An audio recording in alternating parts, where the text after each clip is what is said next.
മുഹമ്മദുൻ റസൂലുള്ളാഹി എന്ന് പറഞ്ഞാൽ തന്നെ അർത്ഥം ഇന്നും എന്നും കണ്ടും കേട്ടും റസൂലായി വർത്തിക്കുന്നവൻ സല്ലല്ലാഹു അലൈഹി വസല്ലം. ഖുർആനിലെ ഒരായത്ത് ശ്രദ്ധിക്കുക.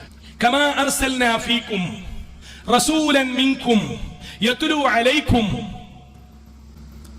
മിൻകും ഫീകും അലൈക്കും ഒരേ ആയത്ത്.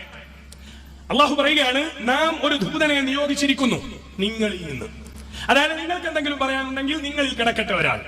റസൂലൻ മിൻകും, നിങ്ങളിൽ ഒരു റസൂലിനെ, നിങ്ങളിൽ നിന്ന് ഒരു റസൂലിനെ, യത്ലു അലൈക്കും, നിങ്ങളിലേക്കുള്ള ഒരു റസൂലിനെ, വയുസക്കീക്കും, അദ്ദേഹം നിങ്ങൾക്ക് സംസ്കൃതി നൽകും, തസ്കിയത്ത് നൽകും, വയുഅല്ലിമുക്കുൽ കിതാബ വൽ ഹിക്മ വയുഅല്ലിമുക്കും മാ ലം തകൂനു തഅലമൂൻ. ഇവിടെ അല്ലാഹുവിന് നിങ്ങൾക്ക് പറയാനുള്ളതൊക്കെ റസൂലുള്ളാഹി പറഞ്ഞു തരിക, നമ്മൾ പറയേണ്ടതൊക്കെ പുറത്തൂടെ അങ്ങോട്ട് പറയാം.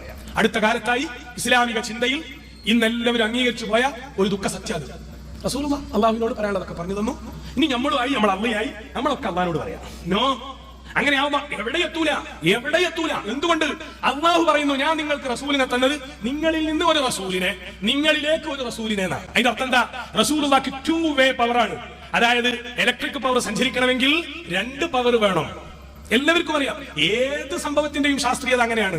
അങ്ങോട്ടും ഇങ്ങോട്ടും ആശയത്തെ, പവറിനെ, തരംഗത്തെ, ആശയവിനിമയത്തെ കൈമാറുവാനുള്ള 2 ലൈന്. ഇതല്ലേ എല്ലാ അമ്പിയാക്കളും പണ്ട് ചെയ്തത്.